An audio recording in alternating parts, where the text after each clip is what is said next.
All right, for our second topic this week, rap beef has exploded over the past couple of weeks, involving major heavyweights in the hip hop world, involving Drake, involving Kendrick Lamar. J. Cole was in, and then he kind of wasn't in.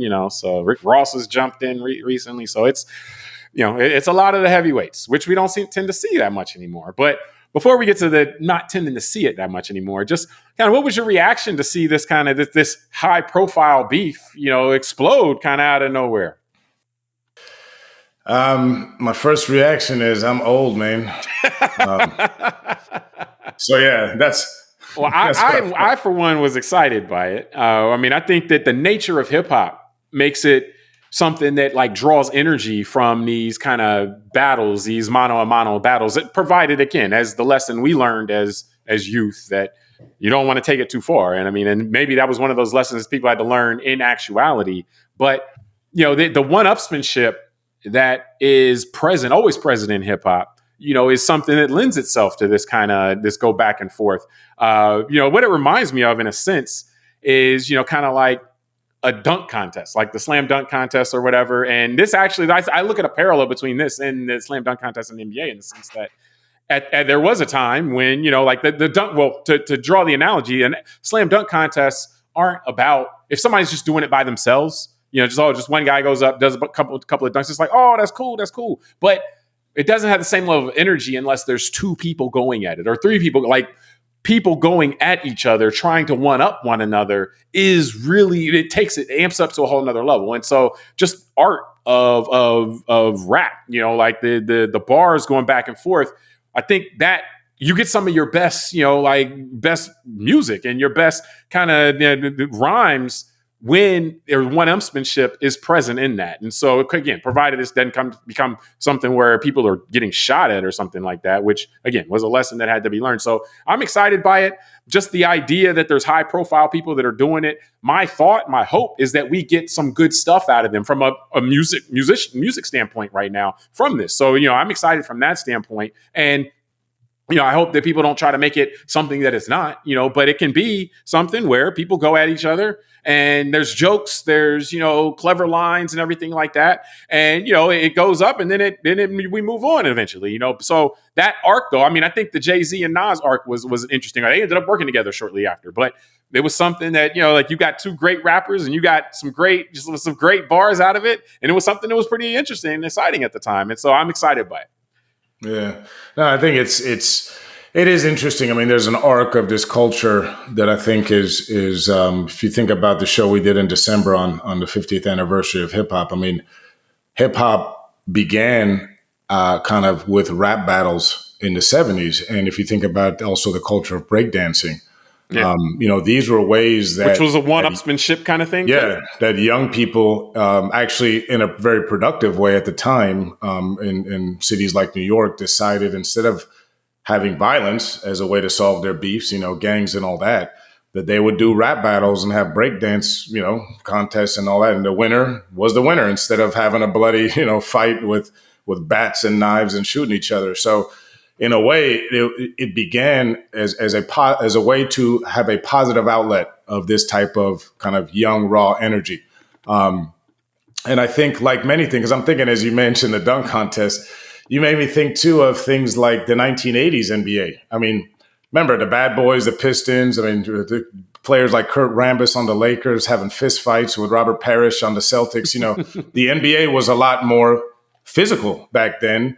And I think what happened in a similar like trajectory with hip hop is but hip hop had some real stuff. Like we say, by the mid 90s, hip hop had two of its greatest legends at the time assassinated and murdered because of this kind of East-West Coast beef. So I think within hip hop, that brought a chilling effect in the culture to having this kind of beef in general. And it kind of reminds me of the United States culture post 1960s, where after the civil rights era, kind of from there was less kinetic strikes on the racial side, because I think Americans were just kind of tired and saying, hey, you know what? We don't want to behave like that. We see how disruptive that can be. And I think the hip hop community also probably saw some of that and said, you know what, we can't let these beefs get too out of control. because in the end, we all lose when we lose a Biggie or a Tupac. The whole culture how do you loses. do it? And how do you do it without allowing it to get too out of control? Because the heightened passion is part of the thing that drives it. So it's interesting from that standpoint. So there do appear, though. I mean, and I think that along this line, there does appear there's just less of these, or at least less of the high profile ones. I'm sure that if you go to the lower level, there's still just as much. But do you think that is just the reaction? Like, is it because, again, the Jay-Z Nas came after that? Do you think that's just the reaction to this chilling effect, or you think there's more going on, or you think like maybe the art form is maturing and the things that kind of were cool in the 80s and 90s, maybe early 2000s, aren't necessarily even part of what really the art form does as much anymore? Yeah, I think it's probably all of the above, but I think the last one is interesting about the art form maturing, because you're right. I mean, it's a very young art form, like we say, 51 years old this year. And if you look at other forms of music that are newer to humans, I mean, not classical music or something like that, but maybe rock and roll, you went from the Elvis to the Beatles, and then you had the era of heavy metal in the 70s and 80s. Then you had the kind of alternate rock, like in the 90s of Nirvana and Pearl Jam. And now rock and roll is kind of, all over the place. There's a lot of different types and different ways people can experience it. And I think hip hop's gone that direction too. That if you look in the 1970s, early 80s in the Bronx and in Queens and in New York, hip hop was very monolithic. It was very similar in terms of the type of beats and what people were talking about. Then in the 80s, you got kind of the West Coast influence with the California and people like Too Short and NWA and all that. And then the 90s brought the glitz and the glam, and you had brought the South in. Yep, and Master P and people like that, and Outkast, and you had kind of the gangster rap, and then you had the conscious people that were all about the struggle and all that. And then the early 2000s saw someone like Kanye West, who wore teddy bears on his T-shirt and didn't fit into either one of those, gangster rap or the true conscious, and he started a new version. And then you had people, again, this is what makes me feel old, people that I don't even know much about. In terms of, I know their names, but I don't even, the type of hip hop isn't my kind of music. And these are people like the mumble rap. Yeah, mumble rap like Future or the Triple X Tentacion. So it seems that hip hop has also now matured and is a much wider genre than it used to be, where even someone like me that's a fan of the culture and grew up with it doesn't recognize all aspects of it. And that's, in the end, it's probably for the better. I mean, that's just what I think, like I said, like rock and roll. These things just mature and become now what part you're of saying, mature from a diversification standpoint. I don't think that necessarily means that you wouldn't necessarily, this culture of one-upsmanship that may exist would go away. I wonder, like along the lines of you're saying about the diversification, there's just more rappers now, but there's also more space. And so I would imagine when people are kind of tighter together, bumping into each other in the club. Hey, I was talking to that girl, yada, yada, yada. Like, it seems like there were more, when things are more condensed, there's more opportunity for friction. So maybe the opportunities for, slights to occur or beefs to develop may be less with things just being spread out more. Actually, what I think, though, the reason why we don't see them, again, amongst the high profile anymore is that I would say maturing in the sense of success. The upside for being a rapper, and the high profile guys, they are so successful now from a monetary, from a fame standpoint, that they just have so much more to lose. The rap battle can be embarrassing if you take an L. That might knock you down. You might be the top guy and making $100 million, and then somebody just embarrasses you in a rap battle. That might knock you down. People might not be able to look at you the same anymore. So that risk is heightened when you got, 1 billion streams versus when you go, I sold 50,000 records, And so I think that I think plays in with the analogy of the slam dunk contest as well, because you go back to the 80s, Michael Jordan was doing slam dunk contests. Dominique Wilkins, these are all NBA players. The stars of the day were doing slam dunk contests and, showing out.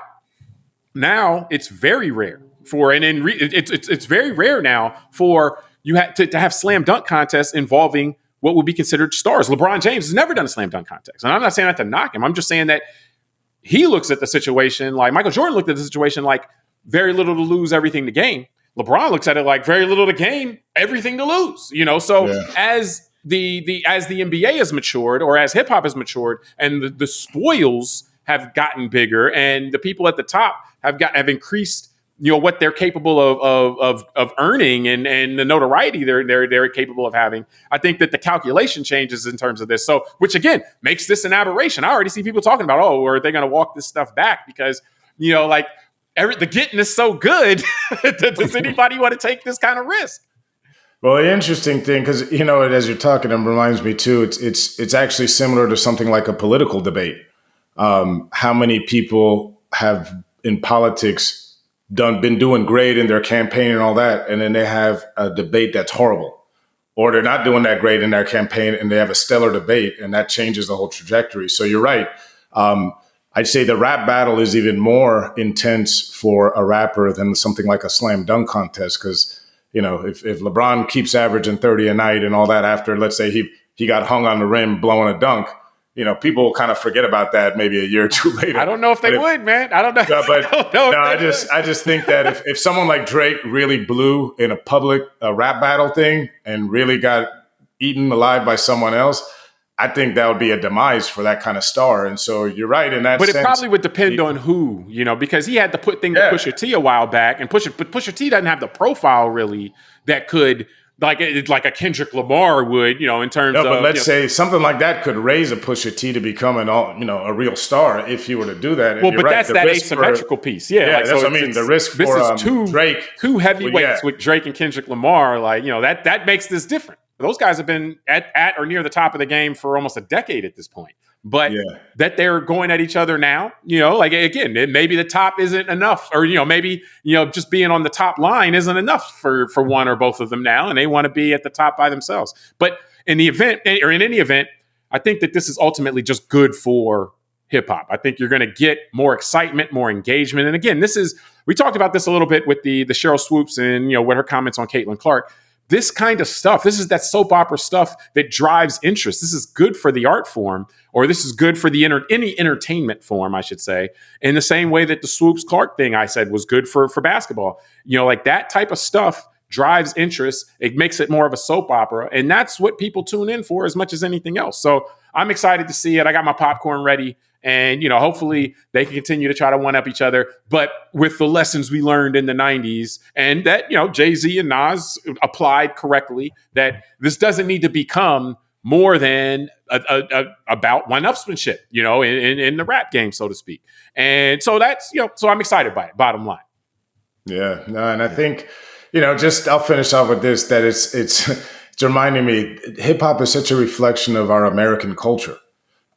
Because this is really, like you're saying, battle rap and all this. It's about competition and one-upsmanship. And this is Coca-Cola versus Pepsi, man. This is this is like American capitalism at its finest. This kind of race to the top through competing, and so I find it very interesting that hip hop is such a reflection of the American culture. It's very unique to America. And I think that's why, like Hollywood and other things, America has exported hip hop culture to the rest of the world.